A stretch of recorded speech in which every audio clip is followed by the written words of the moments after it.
Greetings guys, as you might have guessed, we are at the exclusive early screening of Doctor Strange in the Multiverse of Madness, thanks to Marvel Studios and Disney Australia.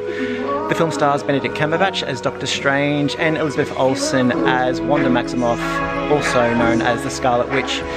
The film is also directed by Sam Raimi. Extremely looking forward to it. Should be a very entertaining night. Meanwhile, hope you enjoy the footage, and I'll be back after this to let you know my thoughts on the film and have a bit of a chat about the production. Talk to you soon.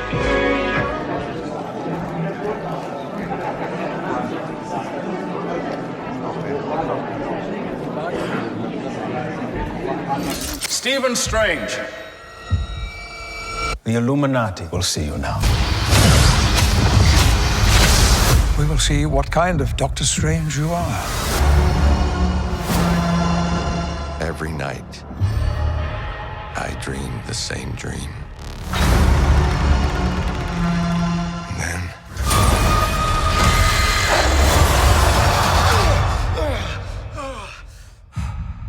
the nightmare begins. I did what I had to do. To protect our world. You cannot control everything, Strange. You opened the doorway between universes, and we don't know who or what will walk through it. Wanda, what do you know about the multiverse? Viz had his theories. He believed it was dangerous. He was right.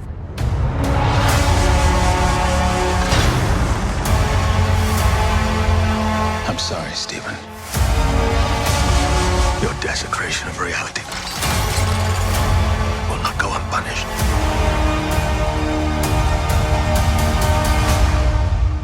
We should tell him the truth.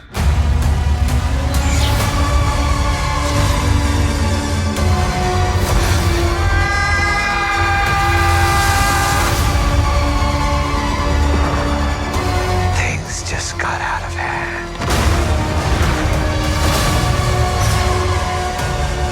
You break the rules. Look out! You become a hero. I do it, I become the enemy.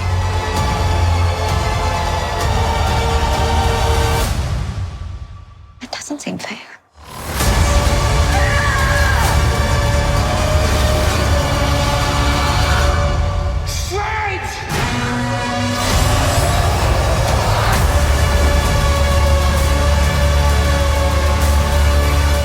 Greetings once again guys. Just got out of Doctor Strange in the Multiverse of Madness, thanks to Disney and Marvel Studios for the invitation. What a crazy film, completely bizarre but fantastic at the same time. Director Sam Raimi returns to blockbusters.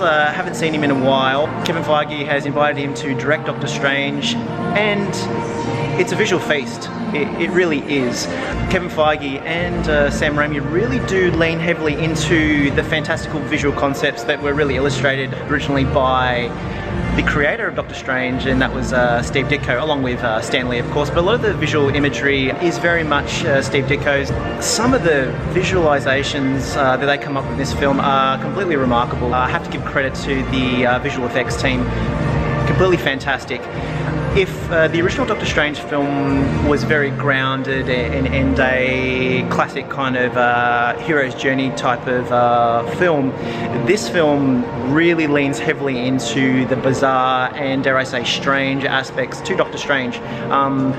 Magic abounds, mysticism, and some of these visual spells are probably some of the best that you'll actually see in cinema to date, really, and that is saying something considering how much wizarding and magic kind of aspects have been incorporated in films for quite some time. This one really does go right in and explores all those kind of insane visual aspects. I think it's really cool and it's visually quite stunning. It would be actually quite interesting to see in 3D. I didn't get the chance to see that, but I do know from a production standpoint that Sam Raimi and Kevin Feige were actually having a chat and saying that this one was really developed for 3D, so it might be an interesting kind of option if it's available to you somewhere.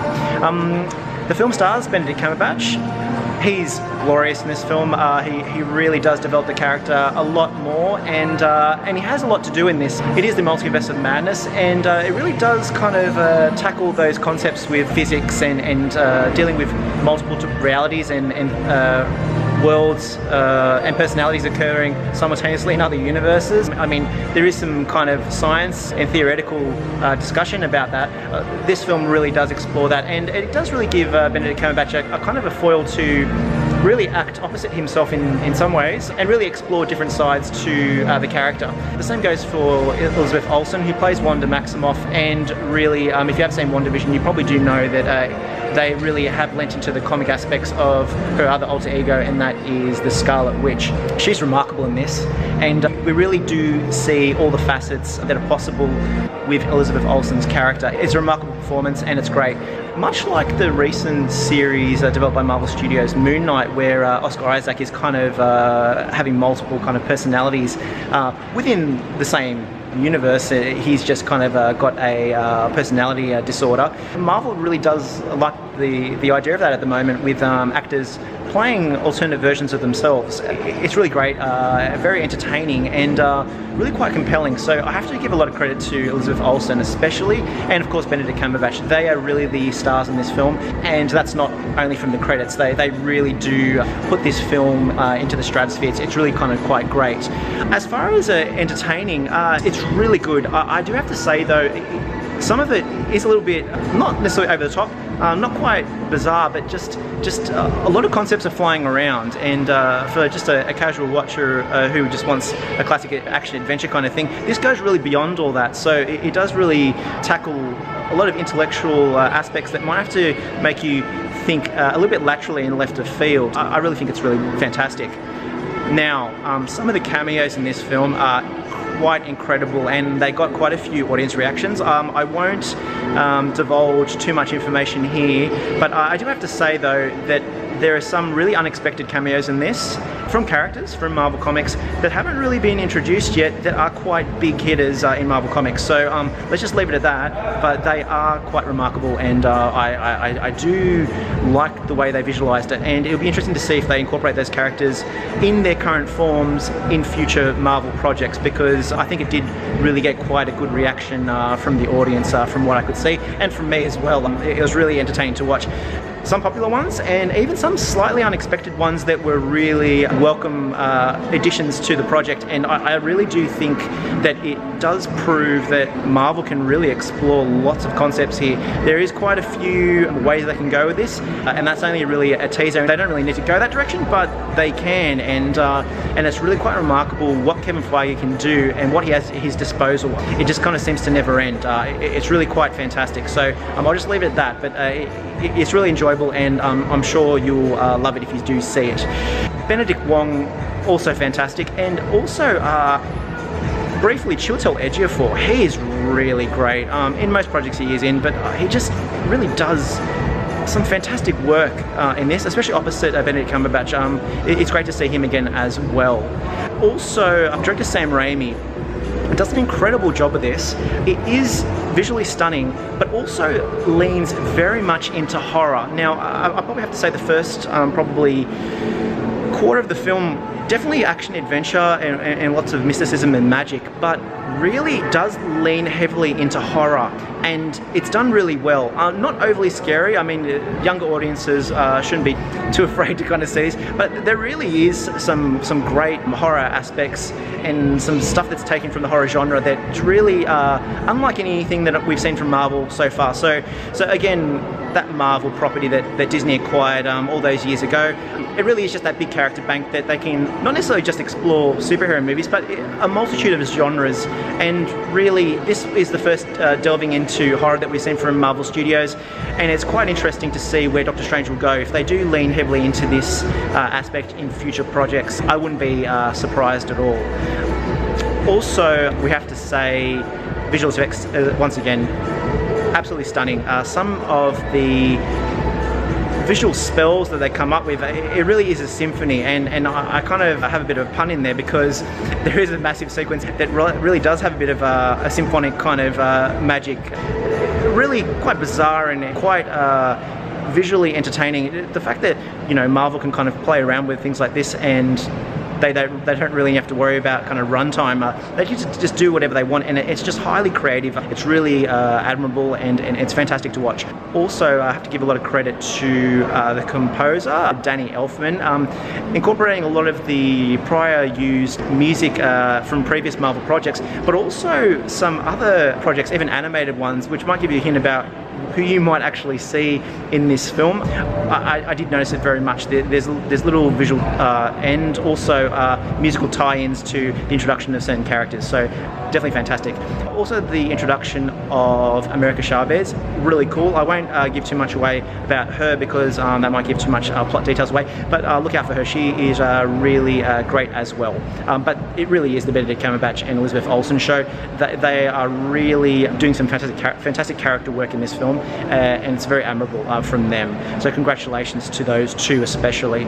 All in all, I think it was a great entertaining film, perhaps not as enjoyable compared to some of the other films, and I only say that because with Marvel, I think a lot of it has been more action adventure, and you've got those certain beats that you can enjoy, and there's that levity there. This has some levity too, but it does lean into strange concepts, and that pun is very much intended, and that's just classic Doctor Strange. There is a lot of really interesting ways they can go with Doctor Strange, and they've actually went pedal to the metal essentially with this. Compared to the original one, they really do lean into the magical aspects and the mysticism and a lot of those crazy concepts that were established in the comics. As far as needing to watch things prior, it's pretty enjoyable regardless. Probably requires a bit of information from just previous Marvel movies. I don't necessarily think that you have to watch WandaVision, but it does really help in some ways, but they do give hints about what happens in that film. So if you're just coming off an Avengers Endgame and then you see Elizabeth Olsen's character, Wanda Maximoff, you might be thinking to yourself, there's a few different elements to her persona here that we didn't know before. That kind of is assisted with WandaVision, but they do just jump in and they explore Wanda's kind of difficulties and her still kind of trying to iron out her psychological traumas. But yeah, fantastic composition, fantastic cinematography as well. Sam Raimi does incorporate some really crazy spinning rotational shots that kind of really lean into Marvel Comics Doctor Strange kind of stuff. That's really not overly over the top with camera movement, but just some of the interesting introductions to movement and some way shots are transitioned are really fantastic and quite cool. Definitely hang out for the post-credit scenes. One in particular is very interesting. The other one is kind of just a bit of fun. I also have to let you guys know that Disney actually invited us for an early look at the Avatar trailer, the brand new movie from James Cameron. They actually ran it in another cinema for about 45 minutes on loop in 3D, like James Cameron would like. More of a teaser, actually feels a bit more like a, how would I say it? Kind of like a show reel that there's just kind of visual. I think I was expecting quite a bit more. There is some semi kind of plot aspects to do with family and a bit to do with nature versus, let's say, humanity and the machine race, I guess. But really, I was expecting quite a bit more from that, especially considering going to Disney World myself and actually being on the Avatar ride. There was a lot of heavily influenced with water in the ocean in that ride that didn't really kind of take much from the original Avatar movie. So I thought we were going to see a lot more interesting concepts. I'm not sure if I'm really overly excited for it just yet, and this hasn't pushed me over the edge yet, but I'm sure there's a lot to be displayed. But yeah, just an interesting kind of teaser trailer that doesn't really do a lot. Visually stunning, but it doesn't really show too much that we haven't kind of really seen before from Avatar. So just a bit of a side note there. But moral of the story, definitely go out to see Doctor Strange in the Multiverse of Madness. They will be debuting the Avatar trailer in that, and you'll probably also catch the Thor trailer as well. So highly entertaining night. Hopefully you enjoy the footage, and I will catch you guys at the next one. Enjoy.